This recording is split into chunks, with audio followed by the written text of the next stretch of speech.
bonsoir à tous. Vous êtes sur ETV Guadeloupe. Bienvenue dans cette édition. C'est donc Eustache Janqui qui a été élu président de l'Université des Antilles à l'issue de 3 jours de scrutin. Eustache Janqui a été élu à la majorité absolue par 17 voix sur 30. 2 premiers tours de scrutin ont été effectués. Il donnait Eustache Janqui en tête avec 14 et 15 voix des 30 membres qui composent le conseil d'administration. Le président de région, Harry Chalus, salue l'élection d'Eustache Janqui. L'actualité de ce mercredi, c'est également le tribunal administratif qui a annulé l'élection à la Chambre des métiers de l'artisanat de Franck Darius Lasserre. Le tribunal a reconnu que des enveloppes ont été manipulées de façon frauduleuse. Le tribunal a été saisi de 4 requêtes, mais ce sont celles des 2 candidats, Patrick Chouan et Simon Vainqueur, qui ont été retenues. Une conférence de presse est tenue ce mercredi avec les listes Les artisans du changement de Simon Vainqueur et la liste Engagement et Action au cœur des métiers de Patrick Chouan pour définir la stratégie qu'ils entendent développer pour conquérir la Chambre. Franck Darius Lasserre reste néanmoins à la présidence de la Chambre des métiers en attendant que le préfet prenne un nouvel arrêté pour refaire les élections. Je vous propose d'écouter la réaction de Simon Vainqueur interrogé par Christophe Langlois dans Questions sans détour. Et ensuite, vous entendrez celle de Franck Darius Lasserre, toujours interrogé par Christophe Langlois dans Questions sans détour, mais qui sera diffusée jeudi soir.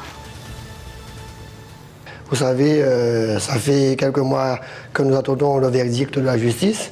Aujourd'hui, la justice a parlé, le droit a parlé, donc nous sommes contents, bien évidemment, mais il n'y a pas lieu de se juguler et nous restons sereins parce que tout est à refaire. Ouais. Dès le lendemain du scrutin, vous êtes monté au créneau, vous avez dénoncé des irrégularités. Vous étiez plutôt confiant sur l'issue du recours que vous avez porté? Écoutez, il n'y a jamais eu de doute. Vous savez, je l'ai dit, donc les artisans du changement, c'était quand même une structure, c'était une association, une organisation qui était quand même bien établie et nous avons beaucoup travaillé. Donc, à partir du moment que nous avons assisté au dépouillement et nous avons constaté un certain dysfonctionnement lors du dépouillement, il n'y avait plus de doute et on était sûr que de toute façon que le scrutin avait été vicié. Ouais. Nos téléspectateurs, ils ont envie de savoir, ces fraudes, elles étaient manifestes. C'était quoi? Ça s'est matérialisé comment? Bien, écoutez, dans un premier temps, vous savez, quand vous assistez au dépouillement et que vous voyez que les enveloppes d'acheminement, les enveloppes blanches, où on met les bulletins de vote, on voyait qu'ils étaient coupés sur le côté, au niveau latéral. On a appelé à Madame la Présidente de la commission de dépouillement pour lui dire, Madame, faites attention, il y a des enveloppes qui sont ouvertes sur le côté. Et elle nous a bien évidemment dit que c'était un défaut de fabrication. Et ensuite, nous avons constaté aussi que les bulletins de M. Lasserre avaient 2 couleurs complètement distinctes. Il y avait un qui était bleu foncé, l'autre bleu pâle. Donc, sachant que le matériel de vote a été déposé à la préfecture et était identique, normalement était identique à la base, et qu'on se retrouvait avec des bulletins qui différaient de ce qui a été déposé à la préfecture. Ouais, il y a eu des coups de cutter sur des enveloppes, c'est ça? Ah oui, j'ai beaucoup de coups de cutter, exactement. Vous savez comment ça se passe. Ça veut dire quoi, ça? Ça veut dire que les enveloppes ont été acceptées quelque part, puisque vous avez vu le rapport du président du tribunal administratif et qui disait que les enveloppes étaient restées plus de 3 jours à Port-Caraïbe. Alors, je me suis toujours posé la question, qu'étaient devenues ces enveloppes-là? Peut-être vous étonner, mais c'est vrai que c'est avec satisfaction, voire même le soulagement. Parce que notre conception des affaires publiques, c'est qu'elle ne doit souffrir d'aucune suspicion. Et donc, par conséquent, aujourd'hui, je crois que les artisans vont pouvoir se prononcer à nouveau. Ouais. Et c'est en toute confiance que nous allons leur permettre de le faire. Vos adversaires battus, ils sont montés au créneau dès le lendemain du scrutin. Ils ont parlé de fraude. Qu'est-ce que vous avez à répondre à ça? Non, mais vous savez, vous avez eu le jugement du tribunal. Et nous, c'est pour ça notre satisfaction, c'est que nous, on n'a pas été reconnus comme ayant fraudé. C'est vrai que le mode de scrutin, en fait, c'est le mode de scrutin qui est remis en cause par rapport aux nombreuses irrégularités qui subsistent. Et bien sûr, la liste qui arrive en tête, j'allais dire, bénéficie de cette suspicion. Mais le scrutin existe depuis tantôt. Et c'est vrai que c'est compliqué, mais aujourd'hui, c'est entré dans les mœurs. Les irrégularités sont entrées dans les mœurs, tant et si bien que nos adversaires même viennent dans leur mémoire inscrire qu'ils étaient en possession de nombreuses enveloppe, ce qui est complètement interdit. Ouais, en tout cas, vos adversaires battus, qui sont aujourd'hui regonflés, hein, qui ont repris le poil de la bête, ils vous attaquent frontalement. On a pu entendre Simon Vainqueur sur cette antenne qui disait qu'il y avait des enveloppes, des bulletins de couleurs différentes à votre nom, des bleus clairs, des bleus foncés. Oui. Vous avez quoi à lui répondre? Non, mais par rapport au bulletin, il a tout à fait raison. Et je ne veux pas ici démentir parce que ça a été démontré qu'il y avait des nuances de couleurs. Ouais. Alors, je me suis retourné vers mon imprimeur pour lui demander comment était-ce possible, parce que je vous rappelle que les bulletins sont fournis par les candidats et remis en préfecture. Donc, sur 18 000, et l'explication qui m'en a été faite, c'est que durant la production, ils ont changé de mode de production, c'est-à-dire passant de offset à numérique, ce qui a changer effectivement les nuances des papiers et qui a permis aussi de penser que le grammage était différent. Bon, maintenant, il y a des règles et les règles sont strictes à ce niveau-là et je reconnais que nous avons un certain nombre de bulletins qui n'étaient pas de couleur parfaite et donc par conséquent, c'est un élément qui a été retenu à notre encontre et on l'a fait.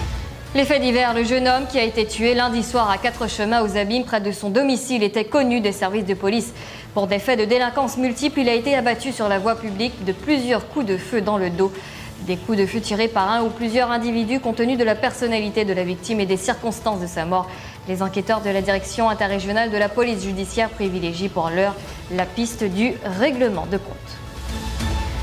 Le programme France Outre-mer, initialement prévu en Guadeloupe, a été délocalisé à Paris où le président du MEDEF, Pierre Gattaz, a tenu à en faire un grand événement et à le présenter personnellement. Le livre qui regroupe les propositions concrètes réalisées par les MEDEF d'Omcom pour les territoires ultramarins a été présenté aujourd'hui au mouvement des entreprises de France MEDEF National. Et une délégation de l'UDE MEDEF Guadeloupe était présente. Bruno Blandin, UDE MEDEF Guadeloupe, et Pierre Gattaz, président du MEDEF, sont interrogés par Ludovic Moradel et Wendy Giron. 700 emplois, alors que l'État nous avait demandé de créer 700 emplois sur 2 ans. Donc ça marche. La simplification dans les DOM, ça marche.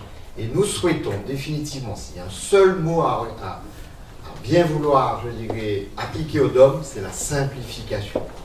Ne pas venir nous compliquer encore les choses dans le domaine européen, dans le domaine, je dirais, métropolitain, mais aussi dans notre domaine propre. Donc, le pacte pour les jeunes marche, donc on prouve et on a prouvé que les choses simples marchent dans les DOM. Il n'y a pas de projet depuis 30 ou 40 ans, ils sont totalement oubliés.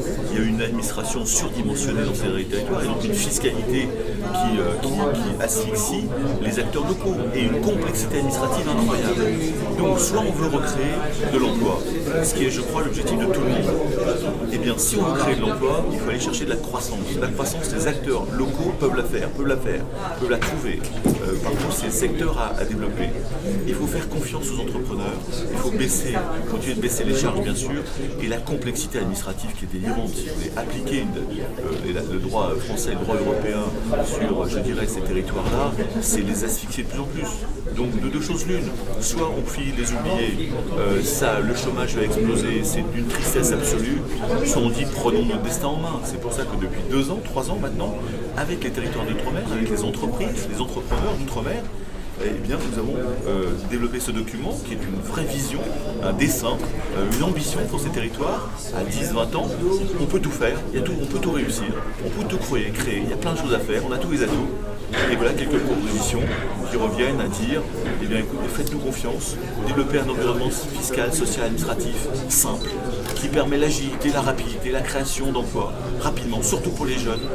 Et vous verrez, si vous nous faites confiance, vous aurez des créateurs d'entreprises là-bas, vous aurez des exportateurs à partir de ça, vous aurez l'Amérique latine à équiper par la Guyane, la Réunion, vos avant-postes de l'Inde et de l'Afrique. Et ben voilà, il faut avoir une vision conquérante, enthousiasmante de croissance.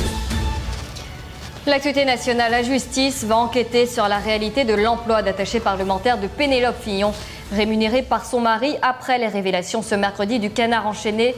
Révélation qualifiée de boule puante par François Fillon. Le parquet national financier se charge de l'enquête pour savoir si Pénélope Fillon a été la collaboratrice parlementaire de François Fillon. Un emploi dont personne n'avait connaissance jusqu'à présent, y compris dans le milieu des collaborateurs, les Républicains.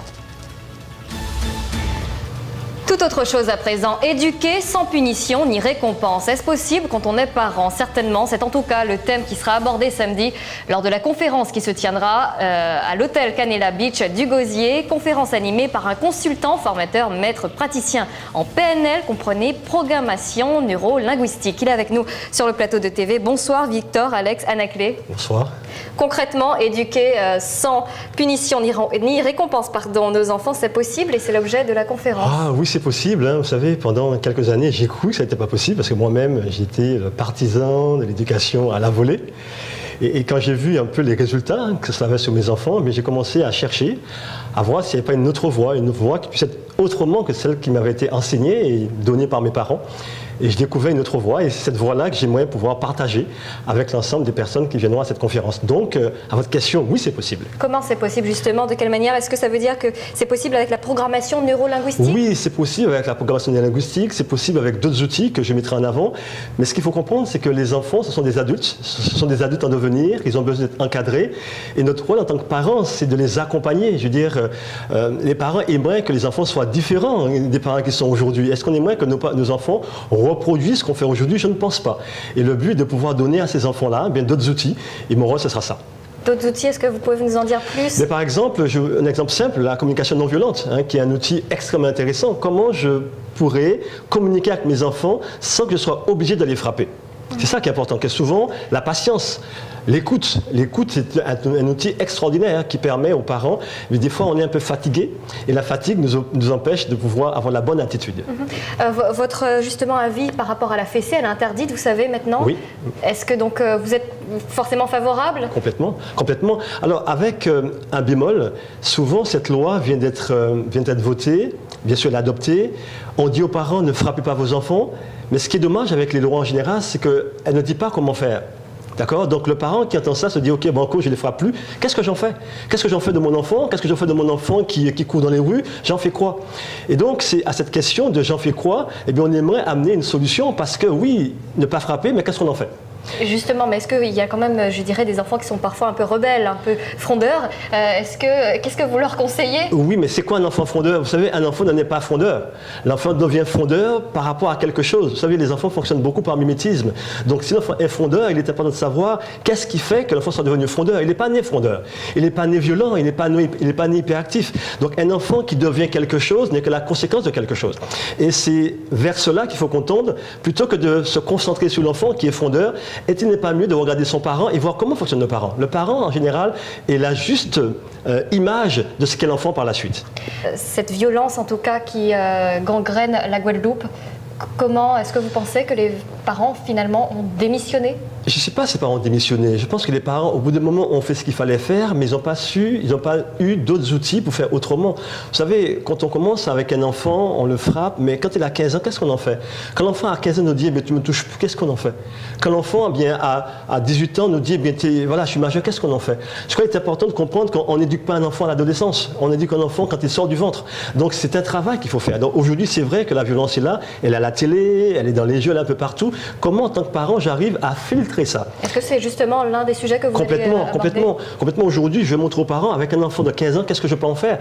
Même si à 15 ans, je trouve que c'est déjà un peu tard. Parce qu'un enfant à 15 ans, les neurosciences disent que l'enfant, quelque part, son cerveau est en train de se former, son cortex préfrontal est en train de se former, il y a des éléments qui se forment. Donc on a besoin d'être vigilant à ce moment-là pour lui donner la bonne attitude. Est-ce que vous avez un rôle de médiateur familial? Oui, parce qu'aujourd'hui, j'interviens dans des écoles, je travaille dans tout ce qui est le décrochage scolaire, où j'aide les enseignants, où j'aide les parents, à savoir rescolariser les enfants. Et puis j'aide les parents aussi à savoir mieux faire avec leurs enfants. D'autres personnes animeront ce débat? Oui, j'ai demandé à un psychothérapeute, j'ai demandé à M. Franck César de venir participer à cette conférence, donc il sera l'un des intervenants. Parce que je voulais, au-delà même de ma démarche de thérapeute familial, je voulais aussi que quelqu'un de la Guadeloupe qui soit là, qui puisse donner son avis moi je ne suis pas guadeloupéen, d'accord? Je suis quelqu'un qui voyage et qui partage ses découvertes, mais c'est important qu'à chaque fois en Martinique, il y avait des psychologues qui étaient intervenus. Ici c'est pareil, quand je suis au Québec c'est pareil. Donc à chaque fois je demande à quelqu'un de la culture d'intervenir pour venir ajouter bien entendu des éléments concrets à l'ensemble de mes recherches. Et donc l'événement c'est samedi, ouvert au public? Oui, à tout le monde. C'est 28, c'est ça, le temps passe vite déjà, oui. 28 à 16h à l'hôtel Canela Beach. J'invite tous les parents à venir, qu'ils soient d'accord ou pas, qu'ils soient en accord ou pas. c'est la même chose, mais qui viennent pour pouvoir bien partager. Puis, élément important, ce ne sera pas une thèse doctorale qu'on va développer, c'est plus, on sera dans l'interaction. Les parents pourront donner leur avis, donner leur désaccord aussi. Et charge à moi d'essayer d'amener, en tout cas faire ce peu, bien donner des informations, des éléments concrets qui fassent qu'ils puissent sortir de là avec des outils qui fassent qu'ils puissent changer leur méthode, tout simplement. Merci beaucoup, Victor Alex Anaclet, d'avoir répondu à nos questions. C'était un plaisir de m'accueillir. Merci. Et voilà, c'est la fin de cette édition. Merci à vous de nous avoir suivis. Passez une très belle soirée avec les programmes de TV et merci de votre fidélité.